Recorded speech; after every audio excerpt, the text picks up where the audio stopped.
بسم اللہ الرحمن الرحیم۔ شوق، اللہ تعالیٰ نے ارشاد فرمایا من کان یرجو لقاء اللہ فإن اجل اللہ لآت، یعنی جو اللہ تعالیٰ کی ملاقات کا امیدوار ہے تو اللہ تعالیٰ کی مدت یعنی موت تو آنے والی ہے۔ رسول اللہ صلی اللہ علیہ وسلم نے فرمایا اسألک النظر الی وجہک والشوق الی لقائک، یعنی تجھ سے تیرے وجہ مبارک کی زیارت اور تیری ملاقات کا شوق مانگتا ہوں۔ حقیقت شوق، جس محبوب چیز کا من وجہین علم ہو اور من وجہین علم نہ ہو اس کو بکمال جاننے اور دیکھنے کی خواہش طبیعی ہونا شوق کہلاتا ہے۔ ابتدا میں محبت شوق کے رنگ میں ہوتی ہے اور بعد میں انس کا رنگ غالب ہوتا ہے۔ اس وقت وہ کیفیتیں نہیں رہتی جو شوق کے وقت ہوا کرتی ہیں، مثلا بات بات پر رونا اور استغراق کا غلبہ ہونا وغیرہ، مگر لوگ اکثر انہی آثار کو مخصوص سمجھتے ہیں اور انس کی حالت میں جب یہ آثار کم ہو جاتے ہیں تو پریشانی میں مبتلا ہوتے ہیں۔ حالانکہ یہ مقصود نہیں کہ ہر وقت شوق غالب رہے اور تقاضۂ طبعی مرغوبات نفسانیہ کا بھی نہ ہو، نہ یہ مقصود ہے کہ دل میں حرکت پیدا ہو جائے۔ حضرت صلی اللہ علیہ وسلم نے شوق کی ایک حد بیان فرمائی ہے، اسألک شوقا الی لقائک من غیر ضرہ مضرہ ولا فتنۃ مضلہ، یعنی اللہ تعالیٰ میں آپ سے آپ کی ملاقات کا شوق بغیر کسی تنگی میں پڑنے کے جو نقصان دینے والی ہو اور بغیر کسی گمراہ کن آزمائش میں مبتلا ہونے کے طلب کرتا ہوں، چونکہ شوق اور عشق کا غلبہ کبھی ہلاکت اور مضرت کی نوبت تک پہنچاتا ہے، جس سے اعمال میں خلل پڑتا ہے اور اصل مقصود اور ذرائع قرب اعمال اور امتثال اوامر ہی ہے، اور کبھی غلبہ شوق میں ادب کی حد سے گزر جاتا ہے اور بے ادبی کی باتیں کرنے لگتا ہے، جیسا کہ اکثر عشاق غلبہ حال میں کرتے ہیں، اور یہ بے ادبی موجب ضرر دین ہے۔ وہ غلبے کی حالت میں معاف ہے مگر کمال نہیں، اور حضرت صلی اللہ علیہ وسلم ادب اور طاعت اور محبت کے جامع ہیں، اس لیے یہ مذکورہ بالا دعا فرمائی۔ طریق تحصیل شوق، محبت الہی پیدا کر لینا، کیونکہ محبت کے لیے شوق لازم ہے۔ حقیقت انس، جو چیز من وجہین یعنی ایک طرح ظاہر اور معلوم ہو اور من وجہین یعنی ایک طرح سے مخفی و مجہول ہو، اگر وجوہ معلومہ پر نظر واقع ہو کر اس پر فرح و سرور ہو اس کو انس کہتے ہیں۔ طریق تحصیل انس، چونکہ یہ بھی آثار محبت سے ہے اس لیے اس کی تحصیل کے لیے کوئی جداگانہ طریق نہیں ہے، محبت کے ساتھ ہی حاصل ہو جاتا ہے۔ بسم اللہ الرحمن الرحیم، الحمدللہ رب العالمین والصلاة والسلام علی سید الانبیاء والمرسلین محمد وآلہ وصحبہ اجمعین، اما بعد۔ مصنف رحمۃ اللہ تعالیٰ علیہ نے پہلے محبت کو بتایا، پھر محبت کے بعد توبہ کو بتایا، اور توبہ کے بعد اب شوق کو بتاتے ہیں، یعنی اللہ جل جلالہ و من والہ سے ملنے کا، اللہ جل جلالہ و من والہ کے پاس جانے کا ہمارے اندر شوق ہونا چاہیے۔ حدیث پاک میں بھی حضور اقدس صلی اللہ علیہ وسلم نے فرمایا کہ جو اللہ تبارک و تعالیٰ کے ملنے کا شوقین ہوگا اللہ تبارک و تعالیٰ اس سے ملنے کے شوقین ہوگے، اور جو اللہ تبارک و تعالیٰ سے ملنے کا شوق نہیں رکھے گا اللہ تبارک و تعالیٰ بھی اس کے ساتھ ملنے کے لیے تیار نہیں ہوں گے۔ اس وجہ سے ہمیں اپنے دل میں شوق رکھنا چاہیے اور شوق ہونا چاہیے، اور یہ محبت کی ابتدائی میں سے ہوتا ہے کہ اس میں شوق ہو۔ کسی چیز کو حاصل کرنے کے لیے کچھ معلوم ہو کچھ معلوم نہ ہو تو پھر اس صورت میں اس کو جاننے کا شوق ہوا کرتا ہے۔ تو اسی طریقے سے اللہ تبارک و تعالیٰ کی محبت اور اللہ تبارک و تعالیٰ سے ملنے کا شوق بھی ہمیں ہونا چاہیے۔ حضور اقدس صلی اللہ علیہ وسلم نے فرمایا کہ آدمی جب اللہ تبارک و تعالیٰ سے ملنے کا شوق رکھتا ہے تو اللہ تبارک و تعالیٰ بھی اس سے ملنے کا شوق رکھتا ہے۔ گزشتہ کل میں نے بتایا تھا کہ حضرت عائشہ صدیقہ رضی اللہ تعالیٰ عنہ نے سوال کیا کہ یا رسول اللہ صلی اللہ علیہ وسلم موت کو کون پسند کرتا ہے؟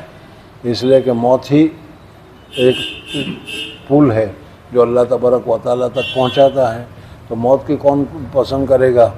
تو جب موت کو ناپسند کرے گا تو اللہ تبارک و تعالیٰ سے ملنے کو بھی ناپسند کرے گا وہ۔ تو حضور اقدس صلی اللہ علیہ وسلم نے فرمایا کہ یہ بات نہیں ہے، اصل میں موت کے وقت اللہ تبارک و تعالیٰ فرشتے کو بھیجتے ہیں جیسے میں نے حدیث بتایا تھی کہ 500 فرشتے الگ الگ آ کر خوشی اور خوشخبری اس کو سناتے ہیں، اور اس وجہ سے آدمی یہ تمنا کرتا ہے کہ جلد سے جلد میری روح نکلے اور میں اللہ جل آ کے پہنچوں، تو اس وقت شوق ہوتا ہے۔ جب اس وقت شوق ہوا انتہائی درجے کا، تو اللہ تبارک و تعالیٰ بھی اس سے ملاقات کرنے کا شوق رکھتا ہے، اور اللہ تبارک و تعالیٰ بھی اس سے ملاقات کرتے ہیں۔ اس وجہ سے شوق کا ہونا چاہیے۔ اب آگے یہ بتایا کہ بعض مرتبہ شوق اتنا زیادہ ہو جائے کہ جو نقصان دہ ہو، تو حضور اقدس صلی اللہ علیہ وسلم نے شوق کی جو دعا فرمائی، اس دعا میں حضور اقدس صلی اللہ علیہ وسلم نے لمٹ بتا دی کہ اتنا زیادہ بھی شوق نہ ہو کہ آدمی پاگل پن تک پہنچ جائے، یا اتنا زیادہ بھی اتنا کم بھی نہ ہو کہ کوئی فائدہ نہ ہو، بلکہ درمیانی قسم کا شوق اللہ تبارک و تعالیٰ سے ملنے کے لیے رکھنا چاہیے۔ جی خوف، اللہ تعالیٰ نے ارشاد فرمایا وخشونی، یعنی اور مجھ سے ڈرو، اور رسول اللہ صلی اللہ علیہ وسلم نے فرمایا من خاف ادلج ومن ادلج بلغ المنزل الا ان سلعۃ اللہ غالیہ الا ان سلعۃ اللہ الجنہ، یعنی جو ڈرتا ہے رات ہی سے چلتا ہے، اور جو رات سے چلتا ہے وہ منزل پر پہنچ جاتا ہے۔ سن لو اللہ تعالیٰ کے سوداگر، آگاہ اللہ تعالیٰ کا سودا جنت ہے۔ حقیقت خوف، ناگوار چیز کے خیال اور اس کے واقع ہونے کے اندیشے سے قلب کا دردناک ہونا۔ خوف کی حقیقت احتمال عذاب ہے کہ انسان کو اپنے متعلق احتمال ہو کہ شاید مجھے عذاب ہو، اور یہ احتمال مسلمانوں میں ہر شخص کو ہے، اور یہی معمور بھی ہے، اور اسی کا بندہ مکلف کیا گیا ہے۔ یہ تو شرط ایمان ہے، اور اس کا نام خوف عقلی ہے کہ تقاضۂ معصیت کے وقت وعید اور عذاب خداوندی کو یاد کر کے سوچ کے گناہوں سے بچا جائے۔ یہ درجہ فرض ہے، اس کے فقدان سے گناہ ہوگا، اور یہی حق تعالیٰ کا خوف جملہ نیک کاموں میں رغبت کرنے اور تمام گناہوں سے بچنے کا ذریعہ ہے۔ خوف کرنے والوں کی شان میں اللہ تعالیٰ نے ہدایت، رحمت، علم اور رضا کی محمود خصلتیں جمع فرماتی ہے۔ جو شخص خدا سے ڈرتا ہے اس سے ہر چیز ڈرنے لگتی ہے۔ حق تعالیٰ ارشاد فرماتے ہیں کسی بندے کو دو خوف نصیب نہ ہوں گے، یعنی جو بندہ دنیا میں خدا تعالیٰ کا خوف رکھے گا وہ آخرت میں بے خوف ہوگا، اور جو دنیا میں نڈر رہا اس کو آخرت میں امن و اطمینان نصیب نہ ہوگا۔ جیسا کہ رسول اللہ نے فرمایا کہ قیامت کے دن ہر آنکھ روتی ہوگی بجز اس آنکھ کے جو اللہ تعالیٰ کی حرام کی ہوئی چیز کے دیکھنے سے روکی گئی، اور وہ آنکھ جس نے اللہ کے راستے میں پہرا دیا، اور وہ آنکھ جس میں خوف الہی کی وجہ سے مکھی کے سر کے برابر آنسو نکل آیا۔ نیز مشکاہ شریف کی ایک حدیث میں ہے کہ اللہ تعالیٰ اس پر دوزخ کی آگ حرام کر دیتا ہے۔ ایک دوسری روایت میں ہے کہ خداوند تعالیٰ قیامت کے دن فرشتوں سے فرمائے گا کہ آگ میں سے اس شخص کو نکال دو جو کسی مقام پر مجھ سے ڈرا ہے۔ الغرض خشیت مومن کے لیے لازم ہے، اور اس کی دو وجہ ہیں۔ ایک تو معال میں احتمال کہ شاید کوئی اختیاری کوتاہی ہو جائے، دوسرے یہ کہ شاید کوئی اختیاری کوتاہی فی الحال ہو گئی ہو جس کا علم بھی التفات سے ہو سکتا تھا، اور التفات میں کوتاہی ہوئی ہو کہ یہ بھی اختیاری ہے۔ دیکھو ڈاکو سزا کے خوف سے ڈاکہ نہیں ڈالتا، بچہ پٹنے کے خوف سے شرارت سے رکتا ہے، جرمانے کے خوف سے لوگ جرائم سے باز رہتے ہیں۔ خوف ہی تو اٹھ جاتا ہے جو ملک میں امن نہیں رہتا۔ گویا کہ خوف جملہ برائیوں کی جڑ کاٹنے والا ہے، اور خوف ہی جملہ طاعت کا ذریعہ ہے۔ طریق تحصیل خوف، اللہ تعالیٰ کے قہر و عذاب کو یاد کیا کرے اور سوچا کرے۔ چلو اس میں تو کوئی خاص چیز تو بتانے کی ہے نہیں۔ بہرحال مصنف رحمۃ اللہ نے بتایا کہ انسان کے اندر میں اللہ تبارک و تعالیٰ کا خوف اور اللہ تبارک و تعالیٰ کا ڈر بھی ہونا چاہیے، لیکن وہ بھی یہی کہ اتنا زیادہ خوف اور ڈر نہ ہو کہ اللہ تبارک و تعالیٰ کے فضل سے وہ نا امید ہو جائے۔ خوف اور تمنا دونوں چیزیں انسان کے دل میں ہونی چاہیے۔ مسلمان کے دل میں اللہ تبارک و تعالیٰ دونوں ضد ہے، ایک تو ہے خوف اور ایک ہے امید، لیکن مسلمان کے دل میں یہ دونوں چیزیں ہوتی ہیں کہ اللہ تبارک و تعالیٰ کا خوف بھی ہوتا ہے کہ کہیں اللہ تبارک و تعالیٰ میری غلطیوں کو پکڑ کر مجھے جہنم میں ڈال دے، اور امید بھی ہوتی ہے کہ اللہ تبارک و تعالیٰ رؤوف ہے، رحیم ہے، اس وجہ سے ہم اس کے مطیع اور فرما بردار بندوں میں ہیں تو اللہ تبارک و تعالی ہمارے پر فرض اور رحم کرے گا اور اللہ تبارک و تعالی ہمارے پر فضل کرے گا۔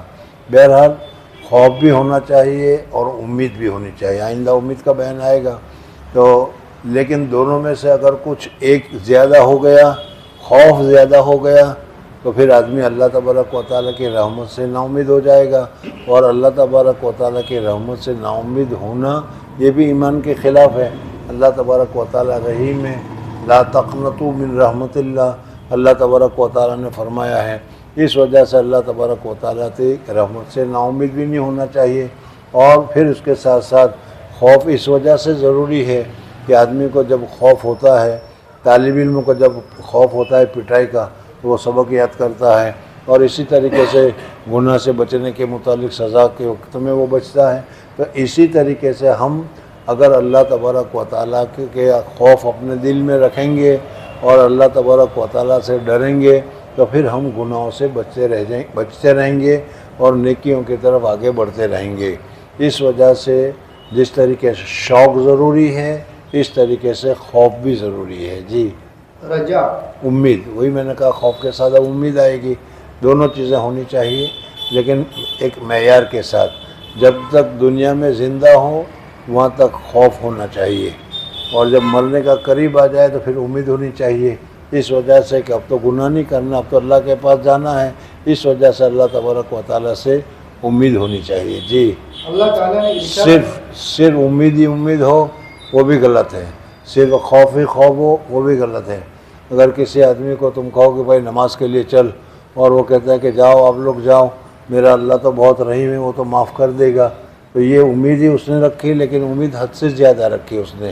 اللہ تبارک و تعالیٰ کا جس طریقے سے امید ہے اسی طریقے سے اللہ تبارک و تعالیٰ کا گرفت اور اللہ تبارک و تعالیٰ کی پکڑ سے بھی لڑتے رہنا چاہیے۔ جی اللہ تعالیٰ نے ارشاد فرمایا ہے لا تقنطوا من رحمت اللہ، اللہ کی رحمت سے نا امید نہ ہو، اور رسول اللہ صلی اللہ علیہ وسلم نے فرمایا لو یعلم الکافر ما عند اللہ من الرحمہ ما قنط من جنته احد، یعنی اگر کافر بھی اللہ تعالیٰ کی رحمت کا حال جانے تو اس کی جنت سے نا امید نہ ہو۔ رجا کی حقیقت، محبوب چیزوں یعنی فضل و مغفرت اور نعمت و جنت کے انتظار میں قلب کو راحت پیدا ہونا اور ان چیزوں کی حاصل کرنے کی تدبیر اور کوشش کرنا رجا ہے۔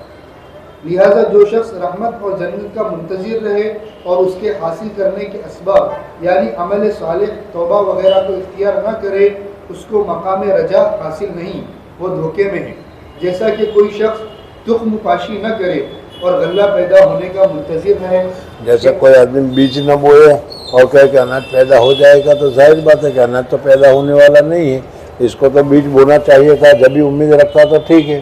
تو اسی طریقے سے ہمیں اللہ تبارک و تعالیٰ کی امید کے لیے بیج بونا چاہیے، اور وہ بیج ہے اللہ تبارک و تعالیٰ کے احکامات کے مطابق عمل کرنا، کہ ہم نے عمل کیا ہے، اللہ کی ذات سے امید کرتے ہیں، اس عمل کے بدلے میں اللہ تبارک و تعالیٰ ہمیں جنت عطا کرے گا۔ جی یہ محض حوض خام ہے، طریق تحصیل رجا۔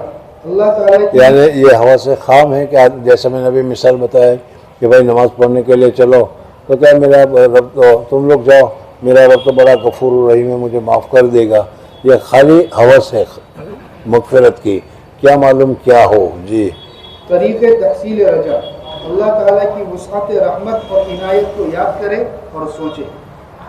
زہد، اللہ تعالیٰ نے ارشاد فرمایا لِكَيْ لَا تَأْسَوْا عَلَى مَا فَاتَكُمْ وَلَا تَفْرَحُوا بِمَا آتَاكُمْ۔ زہد کے معنی آتے ہیں دنیا میں جو نعمت اللہ تبارک و تعالیٰ نے رکھی ہے اس نعمتوں کی طرف مشغول نہ ہونا، اور اس نعمتوں سے کیا ہے احتراز کرنا، پرہیز کرنا، اس کا نام ہے زہد۔ پیسے ہیں اللہ تبارک و تعالیٰ کی نعمت ہے، مال ہے اللہ تبارک و تعالیٰ کی نعمت ہے، لیکن اس مال میں ہی آدمی لگا رہے، اس نعمت میں اللہ تبارک و تعالیٰ کے لگا رہے، حاصل کرنے میں لگا رہے، یہ زہد نہیں ہے۔ زہد تو یہ ہے کہ اس سے بھی اپنے دل کو بچائے رکھے، یہ نعمتوں سے بھی اپنے آپ کو بچائے رکھے۔ جی یعنی تاکہ فوت شدہ چیز پر افسوس نہ کرو اور جو تم کو دیا ہے اس پر خوشی سے نہ اترا جاؤ۔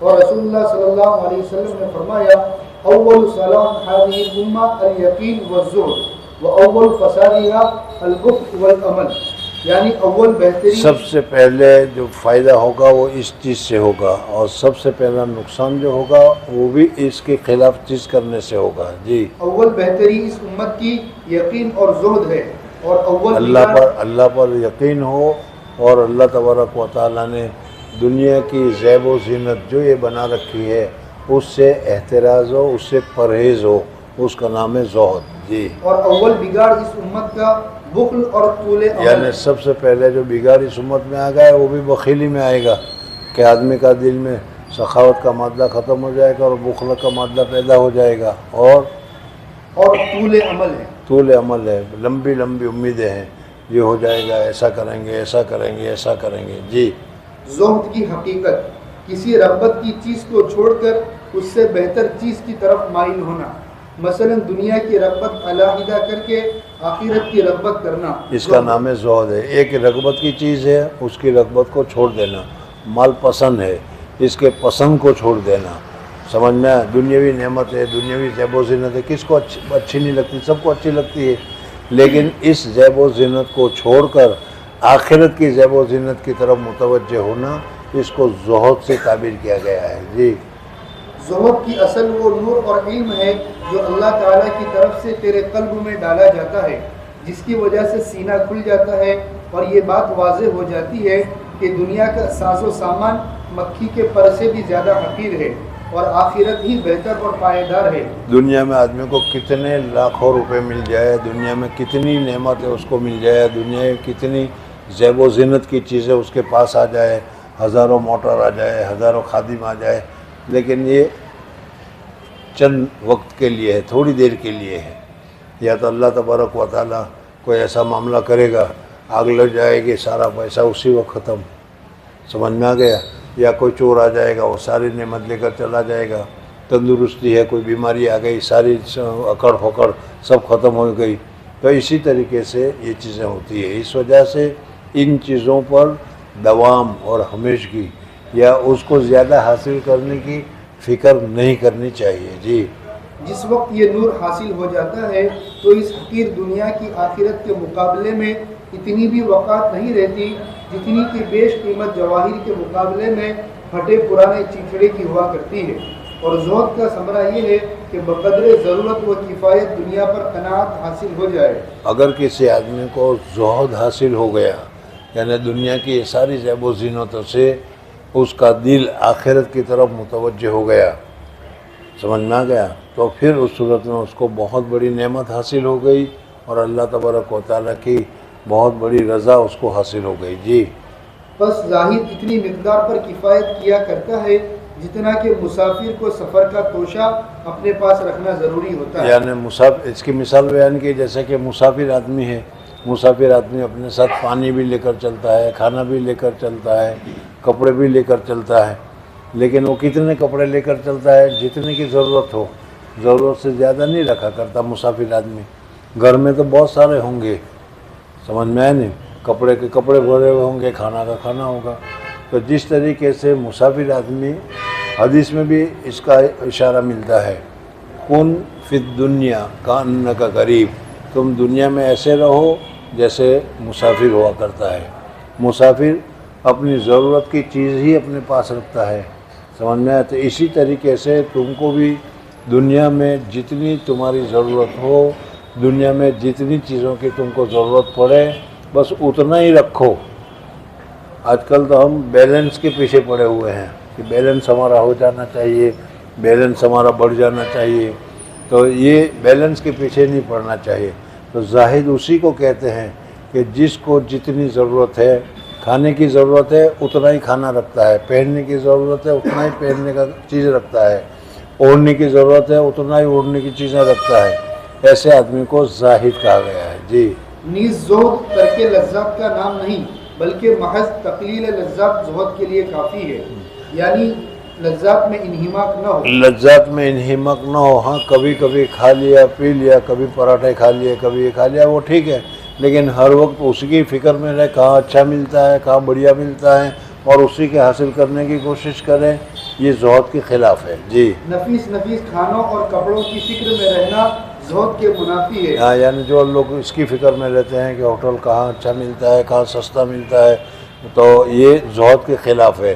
کھانا تو ہے لیکن جتنا سے تمہارا پیٹ بھر جائے بس اتنا ہی کافی ہے، اس سے زیادہ کی فکر میں، جمع کرنے کی فکر میں، حاصل کرنے کی فکر میں نہیں ہونا چاہیے۔ جی، ورنہ بلا تکلف و بلا اہتمام خاص کے لذات میسر ہو جائے تو حق تعالیٰ کی نعمت ہے، شکر کرنا ہاں، چاہیے۔ یعنی اگر تم نے کوئی مطالبہ نہیں کیا سمجھ میں، اور اس وقت آپ کے سامنے کوک کے پیالے آ گئے تو اللہ کا شکر ادا کرو کہ اللہ نے دے دیا، آپ کھا لیا۔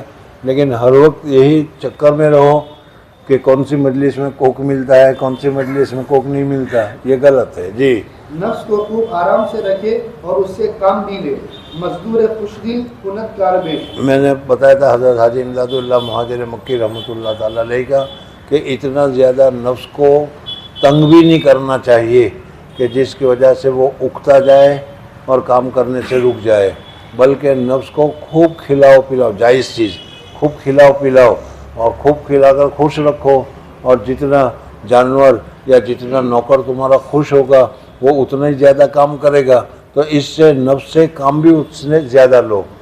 قرآن کی تلاوت ہے، تسبیحات وغیرہ ہے۔ جی، حقیقت یہ ہے کہ جن کی نظر اللہ پر ہے ان کی نظر میں سونا چاندی تو کیا، دنیا وما فیہا بھی کچھ نہیں۔ حضور صلی اللہ علیہ وسلم نے اپنے اور اپنے جگر گوشوں اور خاص لوگوں کے لیے دنیا کو پسند نہیں فرمایا، لہٰذا مخلوق کے ہاتھ میں جو کچھ ہے متاع دنیا ہے، سب سے امید قطع کر دی جائے۔ جو شخص ایسا کرے گا راحت میں رہے گا، کیونکہ زہد سے قلب اور بدن دونوں کو راحت حاصل ہوتی ہے۔ زہد کا بھی بتایا تمہیں کہ جتنی ضرورت ہو بس اتنا آدمی محنت کرے، اتنا کمائے۔ ہارون رشید کے لڑکے کے متعلق فضائل صدقات میں قصہ ذکر کیا گیا ہے کہ وہ ہفتے میں ایک دن مزدوری کرتا تھا، اور مزدوری کر کے جتنے پیسے ملتے تھے اس سے وہ آٹا اور گڑ وغیرہ خرید کر وہ لڈو بنا کر 7 لڈو بنا کر رکھ لیتا تھا، اور روزانہ ایک ایک لڈو کھا لیا کرتا تھا، اور 7 دن عبادت میں لگا رہتا تھا۔ تو ایسے آدمی کو زاہد کہتے ہیں۔ ہمیں زاہد نہیں کہا جائے گا، ہم تو ہر وقت کھانے کے پیچھے، کپڑوں کے پیچھے، دنیاوی زیب و زینت کے پیچھے دوڑتے پھرتے ہیں اور حاصل کرنے کی کوشش کرتے رہتے ہیں، تو یہ زہد نہیں ہے۔ زہد کرنا چاہیے، اور زہد جتنا آدمی زہد کو اختیار کرے گا اتنا دنیاوی جھگڑوں سے، دنیاوی پریشانیوں سے وہ محفوظ رہے گا، اور اتنا اللہ تبارک و تعالیٰ کی طرف زیادہ متوجہ ہوگا۔ جی، طریق تحصیل زہد دنیا کے عیوب اور مضرتوں اور فنا ہونے کو اور آخرت کے منافع اور بقا کو یاد کریں۔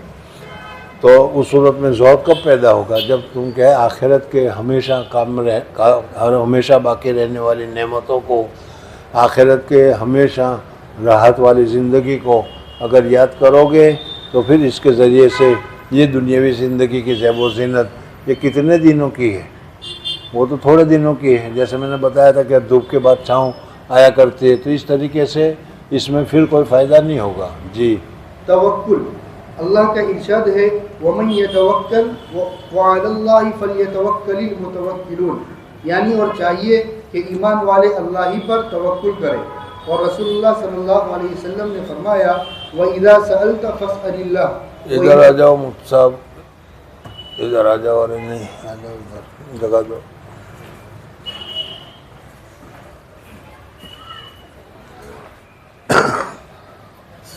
وعلیکم السلام، خیریت؟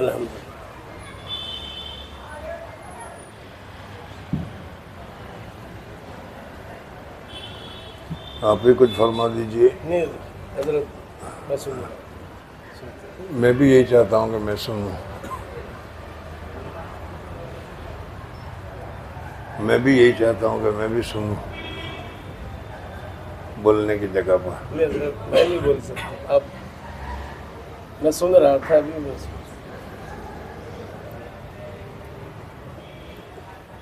آپ کے سامنے جو تعلیم آئی ہے اس میں چند چیزیں اب تک بیان کی گئی۔ ایک تو یہ ہے کہ اللہ تبارک و تعالیٰ کے ساتھ محبت ہونی چاہیے، اللہ تبارک و تعالیٰ کے ساتھ محبت کس طریقے سے حاصل کی جائے، اور پھر اس صورت میں رجا ہونی چاہیے، اللہ تبارک و تعالیٰ سے ملنے کا شوق ہونا چاہیے، پھر اللہ تبارک و تعالیٰ سے امیدیں ہونی چاہیے، اور امید کی مقدار معیار کہاں تک ہونا چاہیے، خوف اللہ تبارک و تعالیٰ کا خوف کا معیار کہاں تک ہونا چاہیے۔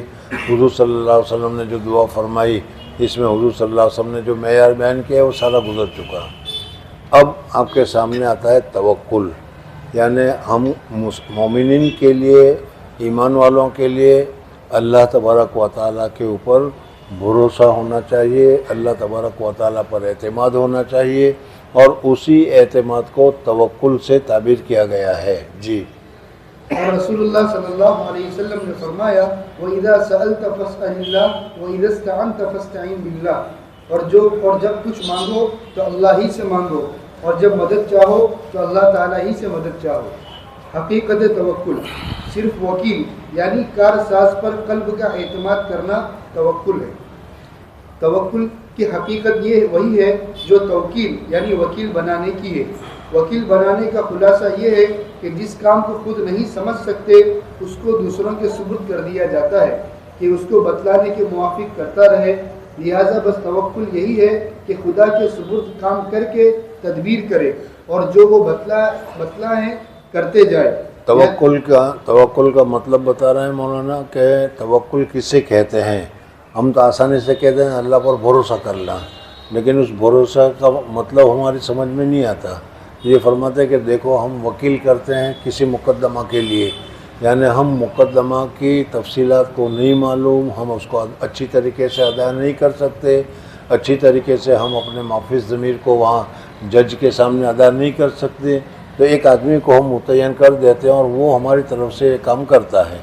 تو اسی طریقے سے دنیا کے جتنے کام ہیں اس کو ہم اپنی نفسانیت کی وجہ سے، ہم اپنی دنیا کی محبت کی وجہ سے اچھی طریقے سے نہیں کر سکتے۔ اس وجہ سے ہمیں اس کو ایسی ذات کو سپرد کر دینا چاہیے جو پوری طاقت والی ہے اور جو پوری طریقے سے سب چیز کو وہ جانتی ہے، اور وہ جس طریقے سے کرے اس طریقے سے کیا ہے ہم کو اس کو پسند کرنا چاہیے، اس کے اوپر ہمیں اعتماد کرنا چاہیے۔ اسی کا نام توکل ہے، اسی کو ہم اپنی اصطلاح میں کہتے ہیں اللہ پر بھروسہ کرنا۔ جی، شریعت کے اصول کو پیش نظر رکھ کر ہر کام میں اسباب کے ماتحت کوشش کریں۔ ایک تو یہ ہے کہ شریعت کے حد میں رہتے ہوئے یہ دنیا دارالاسباب ہے، اس وجہ سے ہر چیز میں اسباب کی ضرورت ہے۔ اب اگر حضرت علی رضی اللہ تعالیٰ عنہ کو کہا گیا کسی نے کہ آپ اوپر سے زمین سے اونچے سے زمین پر گر جائیے، اللہ بچائے گا، لگا کہ اللہ تو بچائے گا، یہ تو صحیح ہے، لیکن اس طریقے سے امتحان لینے کی ہمیں اجازت نہیں ہے۔ سمجھ میں آیا نہیں؟ تو اللہ جل جلالہ ومن والہ ہمیں کھلاتا ہے، وہی رزاق ہے، لیکن ہم کو اسباب کے کرنے کا شریعت نے حکم دیا ہے۔ محنت کرو، مزدوری کرو، نوکری کرو، کام کرو اور اس کے ذریعے سے کماؤ۔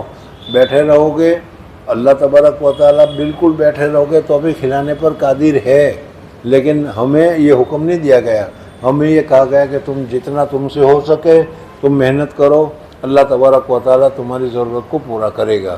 سمجھ میں آ گیا؟ چائے بنانا ہے تو اس کے لیے اسباب کرنے ہی پڑیں گے، آپ کو دودھ لانا پڑے گا، چینی اور شکر اور چولہا سب جلانا پڑے گا، تب جا کر چائے بنے گی۔ اللہ تبارک و تعالیٰ اسباب کا محتاج نہیں ہے، وہ بغیر اس کے بھی وہ کر سکتا ہے، لیکن ہمیں دنیا میں اللہ تبارک و تعالیٰ نے اسباب کو مہیا کرنے کا حکم دیا ہے، لیکن اسباب پر اعتماد کرنے کا حکم نہیں دیا۔ اسباب کے اوپر بھروسہ مت کرو، بلکہ اللہ تبارک و تعالیٰ کے اوپر بھروسہ کرو۔ چائے بھی لے آئے، گرم بھی کر لی، چائے بن بھی گئی، لیکن جب پیو گے تب پیو گے، اگر نصیب میں نہیں ہے اور ابھی تم کب اٹھا ہی رہے تھے کہ بھائی کوئی بلانے والا ہے کہ ذرا باہر چلیے، تو آپ کے نصیب میں نہیں تھی، اس لیے ساری تیاری ہے لیکن اس کے باوجود نہیں پی سکے، بارہ ایسا ہوتا ہے۔ تو اس طریقے سے اعتماد کرنا چاہیے اللہ تبارک و تعالیٰ پر کہ اللہ جب چاہے گا تو اسباب میں اثر پیدا کرے گا اور اسباب کام کرے گا۔ تو اسباب کو مسبب الاسباب کی جگہ پر نہیں لینا چاہیے. اسباب ایک وسیلہ ہے, ایک سہولت ہے, اس سے سہولتیں ملتی ہے. اسباب پر بھروسہ نہیں کرنا چاہیے. بھروسہ مسبب الاسباب اللہ جل جلالہ پر کرنا چاہیے. یہ ہے توکل. سمجھ میں آ گیا؟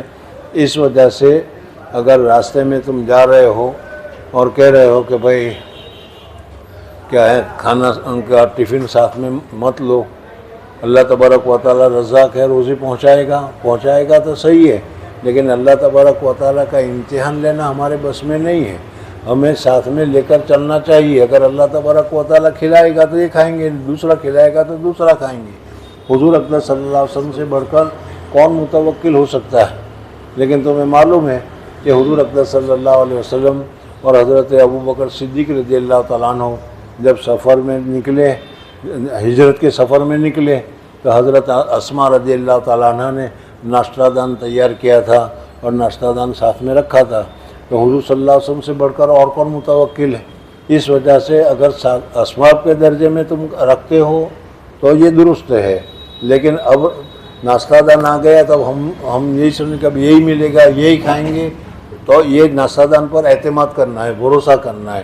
یہ بھروسہ اس پر نہیں کرنا چاہیے. اس لیے کہ بارہا ایسا ہوتا ہے کہ جو چیز ہمارے پاس ہے لیکن ہم اس سے فائدہ نہیں اٹھا سکتے.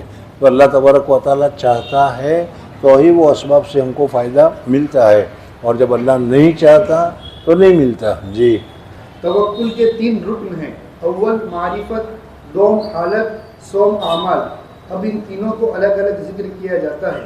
رکن اول معرفت ہے, یعنی توحید حق, جس کا اقرار کلمہ توحید سے ہوتا ہے کہ سوائے خدا کے کوئی معبود نہیں, وہ یکتا ہے, اس کا کوئی شریک نہیں, اسی کا ملک ہے اور اسی کی حمد و ثنا, اور وہ ہر چیز پر قادر ہے. اس میں اس مضمون کا اقرار ہے کہ حق تعالیٰ قدرت اور وجود اور حکمت میں وہ کمال رکھتا ہے جس کی وجہ سے حمد کا مستحق ہے.